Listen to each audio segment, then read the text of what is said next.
Thanks, guys. If you have your Bibles, then I hope that you do. Turn with me to Proverbs chapter 30. In just a moment, we're going to read a couple verses there in Proverbs chapter 30. I have a friend who's now a high-ranking hospital administrator, but he came up through the ranks by doing recruiting of new physicians and bringing them to town, and he worked at various hospitals throughout his career. And so we got to know each other whenever we were both in Birmingham. And so he still does a decent level of physician recruitment, especially with high-level specialists of where he is now in another region. And he's known as a closer.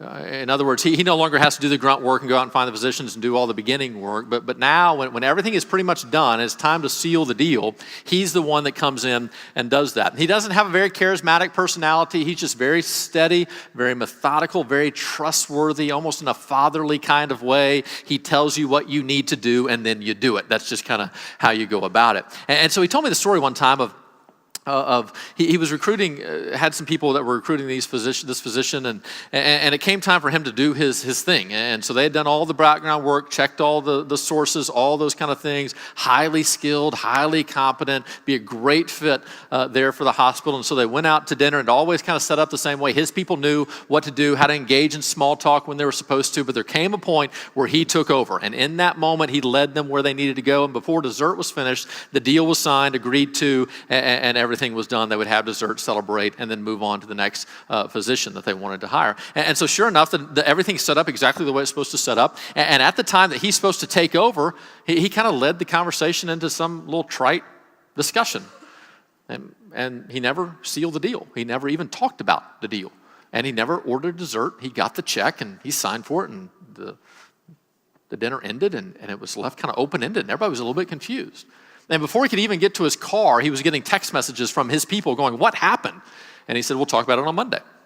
And so sure enough, on Monday, they all kind of gathered in the office, and they said, What happened? And he goes, "You didn't see it?" People said, See what? And he said, "Early on in the dinner, we were talking, just kind of playing around about sports, and I was talking to the husband about something, and the wife disagreed with him, and you didn't see the look she gave him?" And everybody said, "No." And my friend is smart. He's wise. He understands that, hey, this could have just been a look that any wife would have given any of us at any time. He said, but maybe not. He said, my fear is that she doesn't respect him. And if their marriage is bad and she doesn't respect him, we got to think about that, because that could hurt us. And because if he gets here and that marriage breaks apart, he might leave very quickly. But that's not a deal breaker. But what if he's not worthy of respect? What if she feels toward him exactly what she should feel toward him?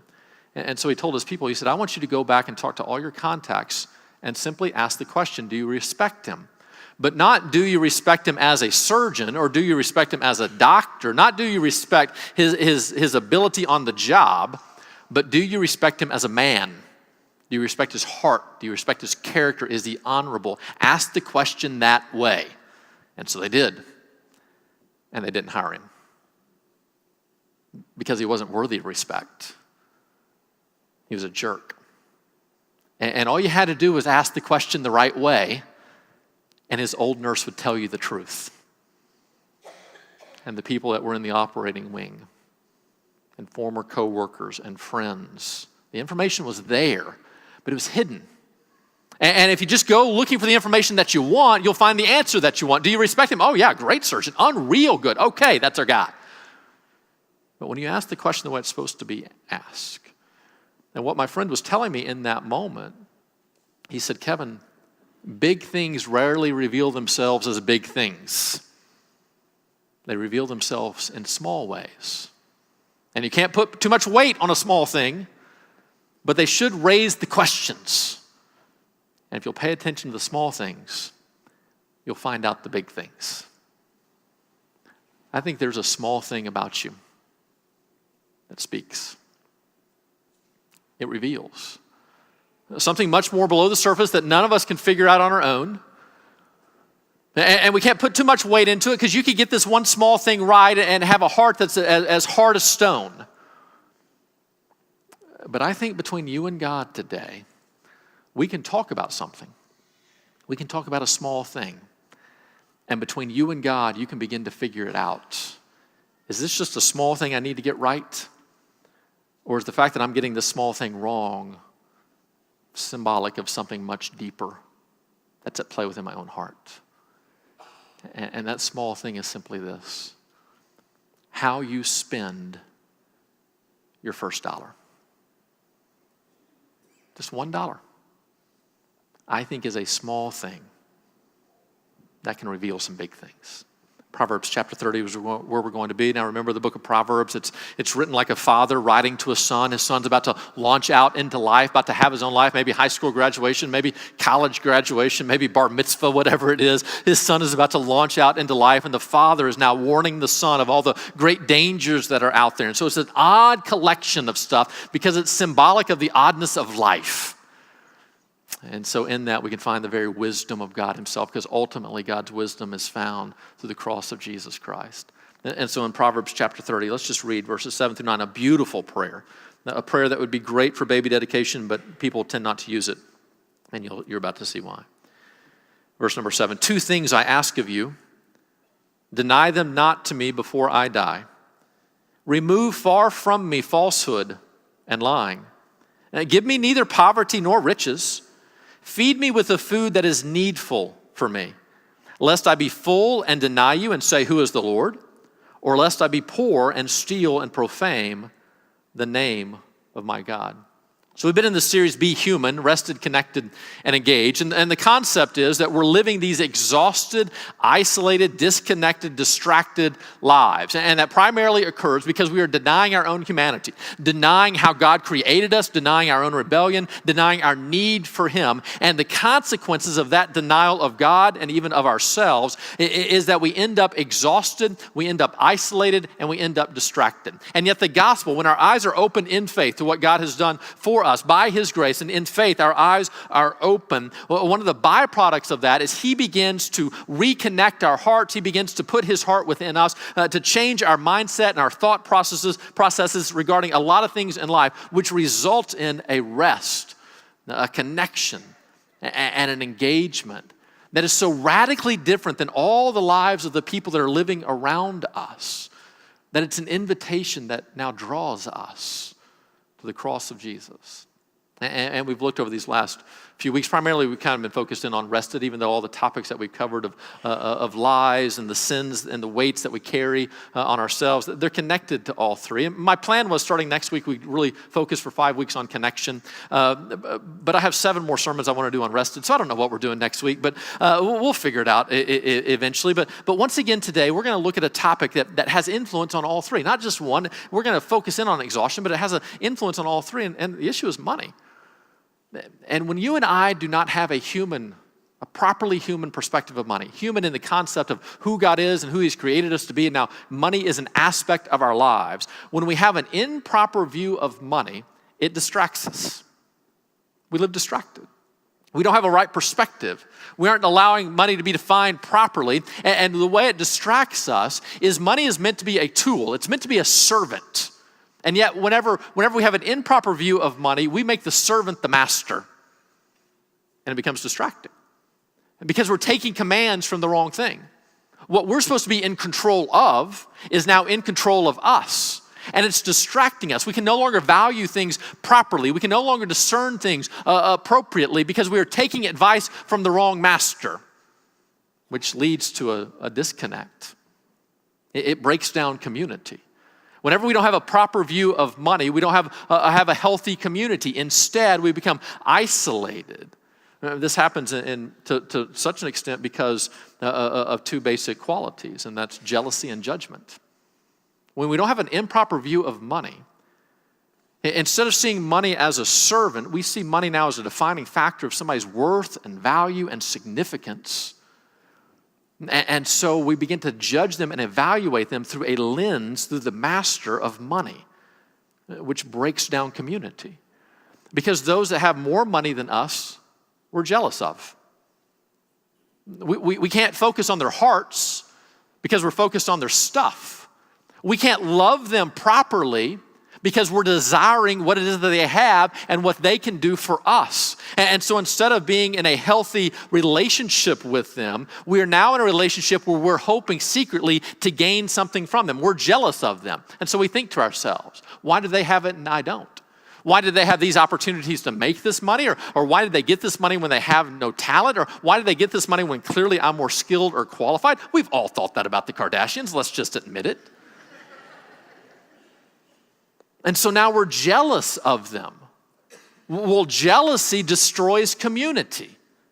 You can't love when you look past a person's heart and you fixate on their stuff. And so we tend to be jealous of those that have more than us and judgmental of those who have less than us.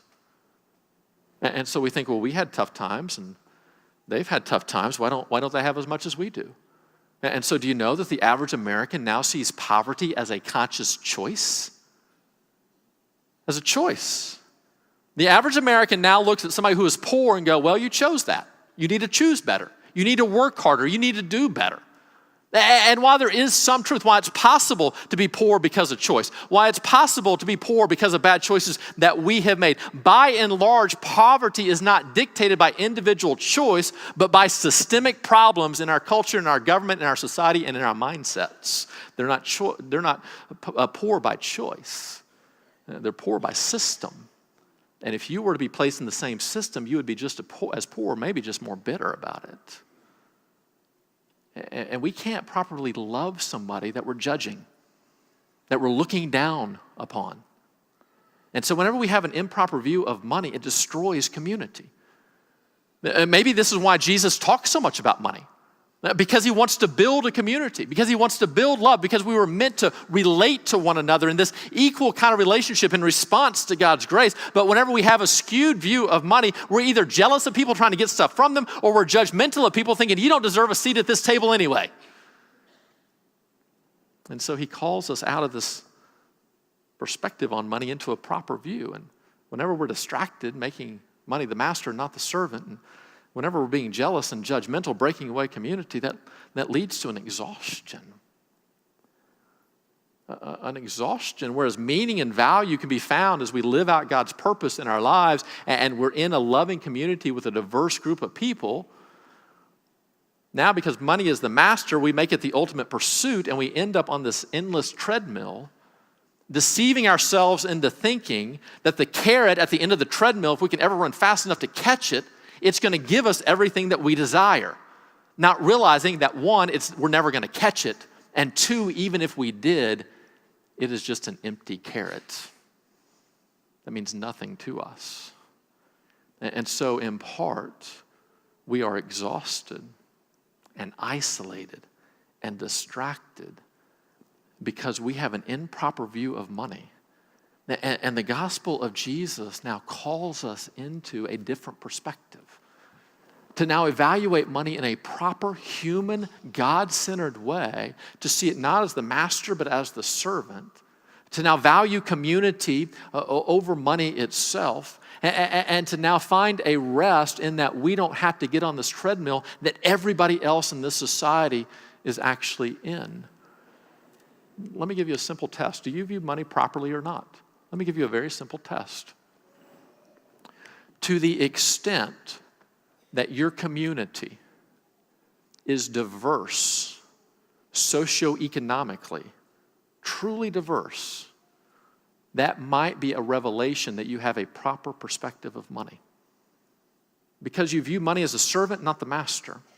Because money does not now determine the value of somebody else, the worth of their own soul. You now have this ability to be friends with rich and poor just alike. You're drawn to both. You're not changed in any way. You're not manipulated in any way.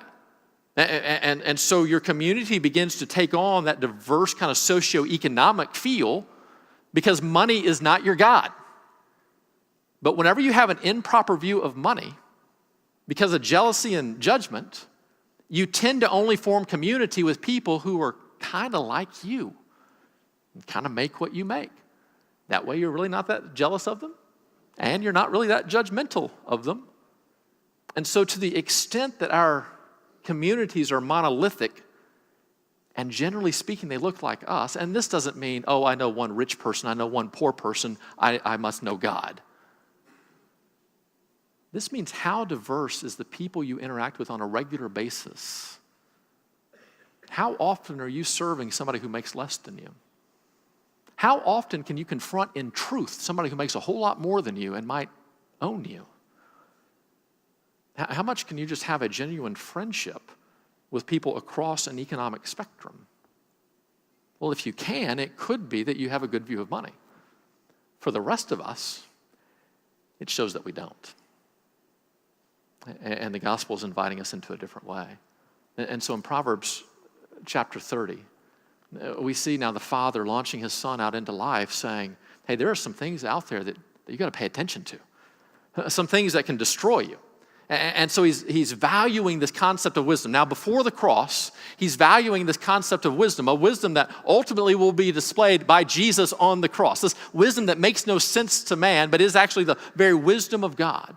And in the beginning of Proverbs chapter 30, it's not going to be on the screen, but if you have your Bibles, you can look there. The father now, before he prays this prayer about himself, the father now sets a context that's very interesting. Listen to his confession. The man declares, I am weary, O God. I am weary, O God, and worn out. Proverbs 31, is that not a prayer of our day? Surely I am too stupid to be a man, for I have not the understanding of a man, the wisdom we should have. I have not learned wisdom, nor have I knowledge of the Holy One. And so the father here is now confessing to some extent that he is exhausted. And the source of his exhaustion are the lies that he has now believed, the foolishness that he has now believed. He does not possess the wisdom that a human man should have in light of who God is. And so now by the time we get to verse number 7 through 9, he is going to pray a prayer asking for relief from that.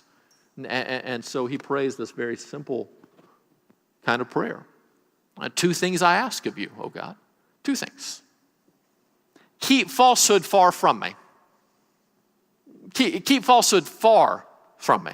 It goes back into what we talked about a few weeks ago, the dangers of the lies that we believe, the lies that we tell others, and ultimately the lies that we tell ourselves, that those lead to an exhaustion, a disconnection, and a distraction. And so we all understand, I think, the value of honesty, of how community is built around it, how for us to even know what to do in life, we need to buy into the truth of God himself. And so the Father's now praying, God, keep lying from me, keep falsehood far from me.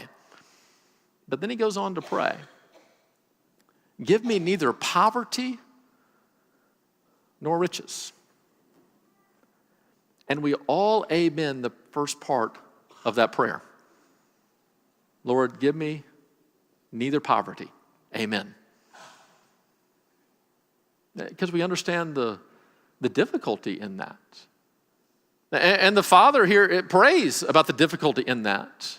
That the danger of poverty is if I live in an impoverished life, it will be tempting in that moment to either think that there isn't a God, that there isn't an all-powerful being that I can pray to, that I can have a relationship with, or even if there is a God, he is not loving enough to do anything about it, so what's the use?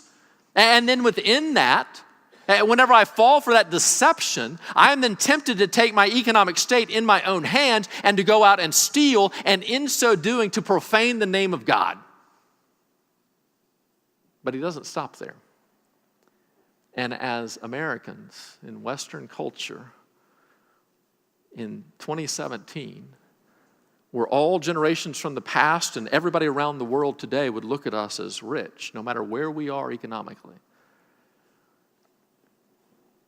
he goes on to pray, give me neither poverty nor riches. For he sees a danger in both. And we understand the danger in poverty, to think that there isn't a God, or if there is, that he can't do anything, or he's not loving, to think that we might then steal, might break his commands. But what's the danger in riches? What's the threat that is there? And notice he basically prays a foreshadow of the Lord's Prayer. Give us this day our daily bread. Let me just eat the food that is needful for me.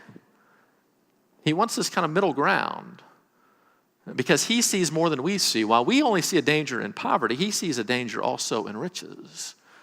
What's the danger there?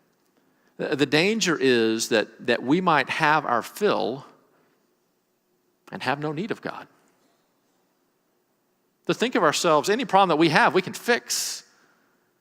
Because along with money, especially in our culture, along with money comes power, comes influence. Money can do things. And so the great danger that the father here sees for himself and clearly will see for his son as well is don't let him drift into poverty lest he doesn't think that there is a God. Don't let him drift into riches lest he thinks he is God and suddenly has no need for the true God. And I think within this we begin to see what is a proper perspective of money. That first, it's not the master. We have to tear the idol down. And we have to put money in its proper place as a servant. We can't live in denial of it. We're not doing that. We're not called to do that. But instead to view it as a servant, as a tool by which that we can use it to accomplish many of the things that we desire, but never is it intended to give us any sense of value or meaning or purpose or hope or ultimately even pleasure, that anything that it brings to us is nothing but temporary. And ultimately, from a biblical perspective, it becomes a test. Wealth becomes a test of, are you going to obey me when your need is not as great as it used to be? And the Father sees that, but we don't. We see the dangers of poverty, and we see hypothetically the dangers of riches, but we are foolish enough to believe that we are the exceptions. And so literally, if I had the winning lottery ticket right now and gave it to you, you would say thank you, when you should say, how dare you? Why would you do this to me? Who in their right mind would say that? Would rip it up? That's just an evidence that we don't have a proper view of money. We don't know the threat, the danger that is there. Jesus said, watch out. To the Pharisees, watch out for that greed. Paul warned the church, said, be careful. For this love of money can be the root of all evil. Be careful. You know, it's easier. It's easier for a camel to get through the needle than for the rich man to enter into heaven. Be careful. But we don't believe it. We just say, give me, give me, give me, give me, give me. And the Father here in wisdom is praying, God, protect me, protect me, protect me, protect me. You know, whenever I think about our day, from a biblical perspective, it has so much in common with the history of the nation of Israel, especially in that time that they were enslaved in Egypt. And now there's some contrast, clearly, and I would never begin to claim that we have this kind of enslavement that they have. And I mean, it was a horrific time. And yet we have willingly enslaved ourselves in some way. And we can't seem to break free. You think about the nation of Israel, they're enslaved in Egypt, and the viewpoint that the Egyptians have in that moment is that the Jewish people, God's people, aren't real people. They judge them. And what happens whenever we have judgment toward people, we see them as lower than us. And anytime we have judgment toward people, we strip them of their humanity. Strip them of their value, especially because we value people based on what they can produce, based on what they can do, what they can contribute. We value everything through the lens of master money, and whenever somebody doesn't have money, we just judge them as being less than, which then empowers us to enslave them. And so the Egyptians enslaved God's people. And for 400 years, God's people worked for the Egyptians to produce everything the Egyptians wanted. And in that culture, the culture was very simple. It was a constant state of production. There were no days off. There were no holidays. There were no times of rest. There was no, I need some me time. Yeah, go to Pharaoh and say, hey, Pharaoh, I need some me time. Okay, how about me time for eternity? Off with his head. Next. Instead, it was this constant state of production. Now, because they didn't have electricity, they couldn't work overnight. That wouldn't be productive. And so they weren't 24/7, but they were 12/7. 12/7, 365. And the only time you got off is when the sun went down. When God was merciful enough to put the sun down, you got to rest. But the moment it came up, you went back to work. And you would work your entire life until eventually you would break down and die, at which point they would throw you in a pit and the next young man would come along and take your place. And they would work him to death until he died, and then the next young man would come around and take his place. And to be honest with you, every now and then they were kind of excited whenever you were old, whenever you die, because they could get more production out of the people next that would come up next from you. Kind of like your employer is looking at you. Right? The next guy will be younger and smarter and cheaper. Let's get him out of here.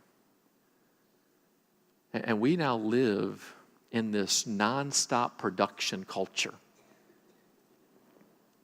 And yet we have electricity. And so it's not 12/7, 365. It's 24/7, 365. And so for those of you who have businesses right now, chances are the plant's running somewhere. The production cycle is working somewhere. Your phone could go off right now and something along the chain will have broken. You'll have to fix. Much like the state of Egypt, when the Jews were enslaved there, today we live in this nonstop production culture. And our employers, your employers, just wants to milk out of you as much as they possibly can and pay you as little as they possibly can until one day you die, at which point they will have a cake, but then bring on the next guy before the candle's even blown out. But then God, in his mercy, has compassion upon his people. And he raises up Moses to lead the people out of slavery and into the promised land. And he does so, and he gets them there eventually. And once they get there eventually, God says, hey, this people is going to be different. They're going to be unique. It's not going to be like slavery. You're not going to be defined in that way.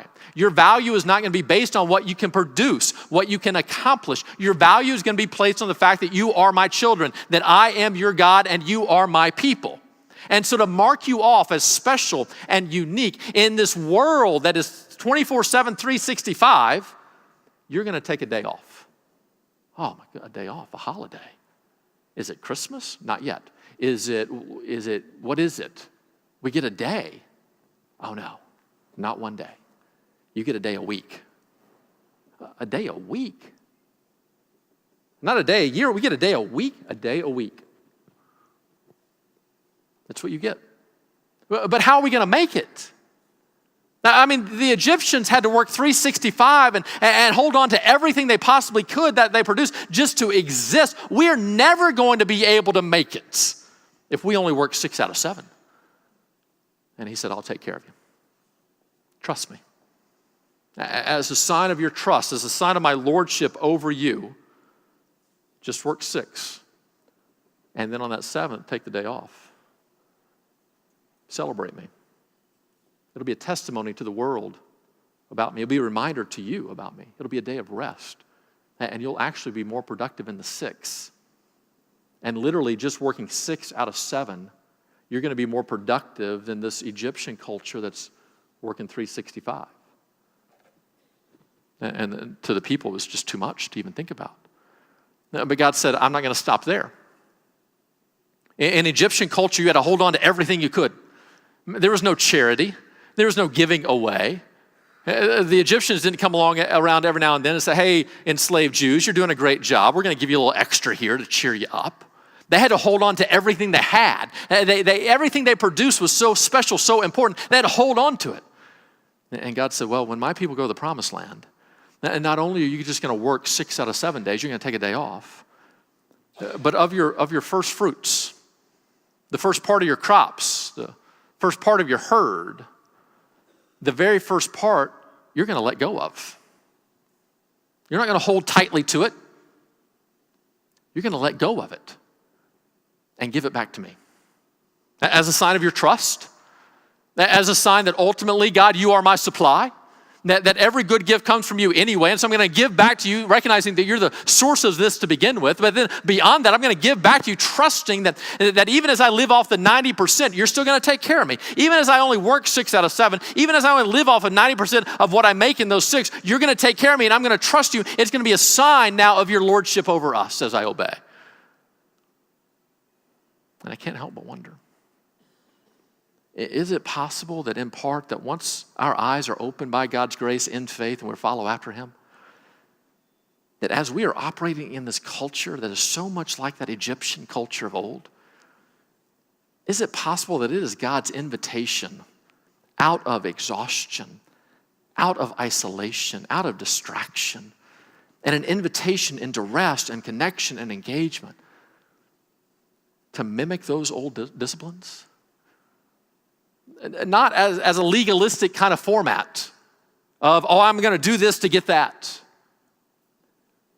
but as a sign of trust.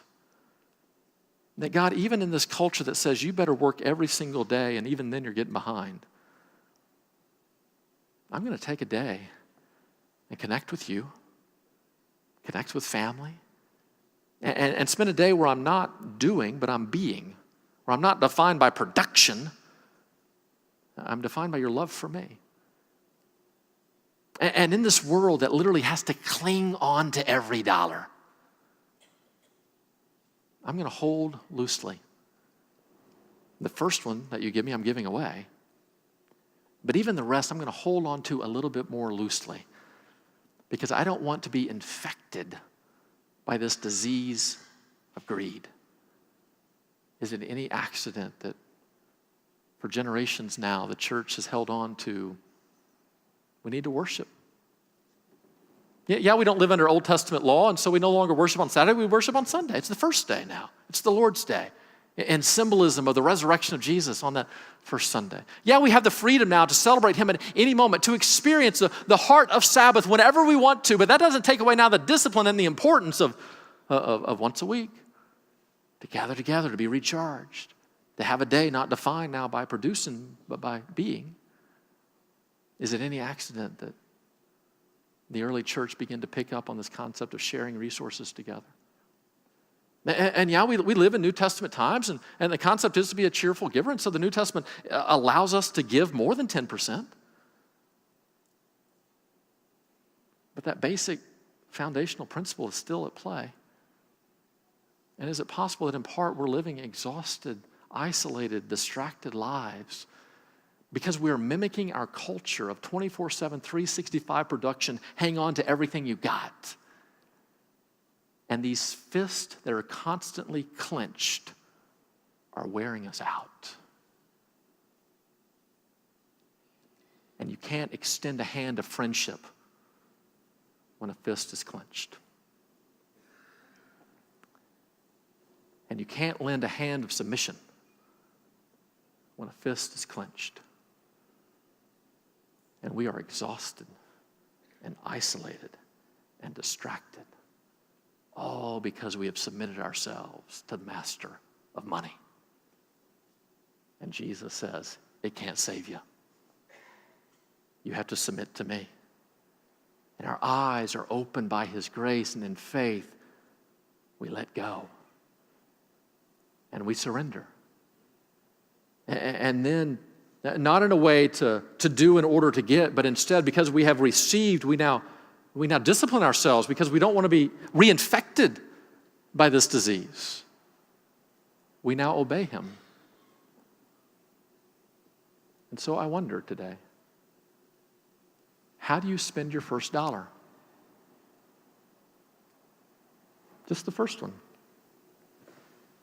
This week, we're going to spend mine on a new microphone.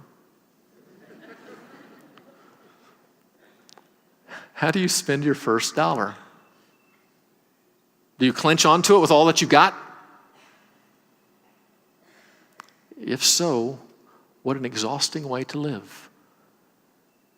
And yet Jesus invites us into a radically different way. All I can do is show you how this works for me and Jenny. By no means am I saying that we've got it all together. But here's what I know. For every $10 that we get, in trust, the first one goes to God. And so think about the brilliance of God. In the Old Testament, that was the people in the nation of Israel where they lived their lives together. In the New Testament church, those were where they lived their lives together. Then as the church began to expand in other locations, that was just their local body of believers. And so here's where we planted our lives. These are the people that we're living our lives with. And so Community Bible right there gets the first. And then how we spend the 9 is up to us. And in this $1, it's not legalism. It's not the idea of, all right, God, here's my part of my salvation. You've done 99 and I've done 1. Now $100, that's how much it took to save me, and now we're all good. It's not that. It's God in a sign of trust. In this culture that says you have to hold tightly to it all, I'm going to give the first one to you. As a protection of my own heart from the greed that could so quickly take me over. As an act of submission to you and obedience, because I feel like this is what you've commanded us to do, as a sign of your lordship over me, as a reminder of the dangers of money, as a testimony to other people, as an empowerment of what we can do as a body of believers gathered together, as an enablement of community. Now as we're able to serve one another, no longer be defined in judgment or jealousy of how money defines other people, in a sense of asking now for rest, because I'm not going to clench my fist in this world. Instead, I'm going to be somewhat open-handed. I'm going to hold lightly. And I'll be more transparent with you if you want. Here's the way Jenny and I do it. We just throw money around everywhere. We, for us, so the first $10 that we make, or we steal from Silas's piggy bank of a Sunday morning, we give $1 here, and then $1 to save, and then we get to live off 8. And so it's a give, save, spend. A very good kind of biblical principle of how to use your money. To save, to know that God could bless us today, to protect us tomorrow, that there could be tough times ahead. And so let's use wisdom now in this moment. And to be honest with you, the way Jenny and I do it is it's $1 here, and it's actually $2 to saving. So $1 to save, $1 to give, $2 to save, and then how we spend the 7 is up to us. And because we know how easily money can infect us and inflict upon us, then even the 7 we want to hold loosely. We want to hold loosely, and so even within the 7, there are other great organizations that we begin to give to, and some we get the tax write-off for, and some we don't, and sometimes we just need to be taken advantage of by the person on the street. It may not be helping them, but it'll be helping us to remind us to hold this money loosely, and in other times, this is just what it takes to live, and it's fun, and it's vacations, and it's mortgages, and it's bills, and it's kids' braces, and it's these things, but we can live off this 7. We can do it, but even in the midst of this, we want to honor you, God, with what we got. And it's amazing to me how I've never missed it. Now you say, Kevin, that is such a privileged statement, and I get it. And it's easy to look at me now, and we're not making tons of money, but we're making more than some, and it's easy to look at me now and go, well, yeah, of course you give. Jenny's got a good job, she takes care of you, and she does. I ain't joking around. Just truth-telling. But would this be more believable if I told you that my monthly income, I can't remember if it was $600 or $700 a month, and my rent was $390? When I was in seminary, and the first thing that I did was to tithe to the church I was going to, does that give me more credibility? And even then, I still didn't miss it. And you know what's amazing to me is the wisdom of God in all of this? I've never seen a study, but I can guarantee you the outcome. I can guarantee it. If you are holding tightly to 100% of what you make, you are not living off 100% of what you make. You're living off of 101 or 102 or 103 or 110. Because whenever you're living off of 100% of what you make, it is so easy and almost necessary to pull out the credit card and go into debt. The tighter you hold on to money, the greater your debt will be, U.S. government. Can you get $1 from them? No, because they grasp it so tightly. What's our debt currently? Do you know the quicker you give away the first, and the better you save the second, and the more wisely you spend the 8, the easier it is to not live off of 90%, but to live off of 89%, and 88%, and 87%. Because the money doesn't define you. It doesn't determine your value or your worth or your purpose. You're not on this treadmill now trying to chase down a carrot that won't produce. You know how this community and these friendships and these relationships, and you know some rich people that makes you not want to be rich. And you know some poor people that makes you have much more compassion and grace. And suddenly you have an engagement in the purposes of God. It's part of his brilliance. Why would he want us to give this locally? Why does it matter? Why does it matter where the one goes? Just give it to somebody good. Just throw it away. Just get rid of it. And why does it matter to the local church? Because now we're engaged in God's purposes. As we've said before, our affections so often follow our investments. And as we invest in the local church, we'll start being more committed. And the next thing you know, we see that this dollar goes to help something like Celebrate Recovery, where a couple hundred people are figuring out their hurts, habits, and hang-ups, and how to live healthier relationships. And we all know somebody who's been touched by it. And that's a worthy investment. And it's empowering the Greenwood campus, and it's empowering the Van Buren campus, and it's allowing the North Fort Smith campus to exist, and it's touching people around the world. Why would God want this to go to the local church? Well, in part, it's because it's out of our control. It's just an act of obedience. But it's also within our realm of influence. And so if we don't like how the church is spending money, we need to do better about that. But it now engages us in his purpose. Is it possible that you're distracted, that you're isolated, and that you're exhausted? All because you're spending $1 in the wrong place. And literally, that foundational of a first step. In isolation won't do anything. But if you take that step, it will then lead you down the path of obedience. And it could change everything. Real quickly. If you're already doing this, don't walk out of here going, I'm on my way. No. If you're already giving your first dollar, you know the dangers of this.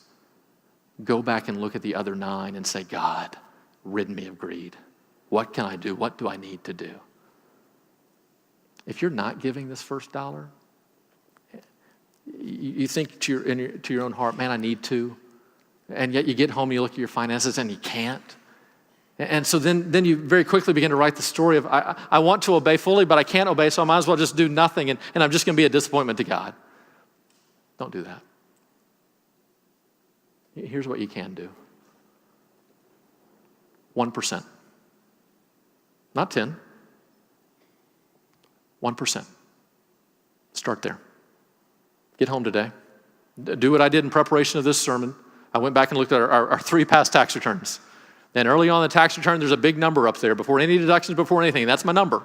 And about midway through are the contributions I make to church, and then there's a subcategory of contributions I make in other places. And the church category, I want to be at least 10. It's more, but I want it to be at least 10. And the other contributions, I want to add up to more. So, some years it's up into 19. Some years it's as low as 11. But I want it to be up there. And take that number and say, all right, what's 1% of that big number? 1%. And go online, or tomorrow call Susan or Michelle and say, I'm going to start there. And I'm going to make a commitment. We're going to make a commitment as a family that we're going to start walking forward, walking toward the path of where God wants us to be. Maybe even with the prayer and the hope that once we get to 10%, we're going to keep on walking. But we're going to go down this path.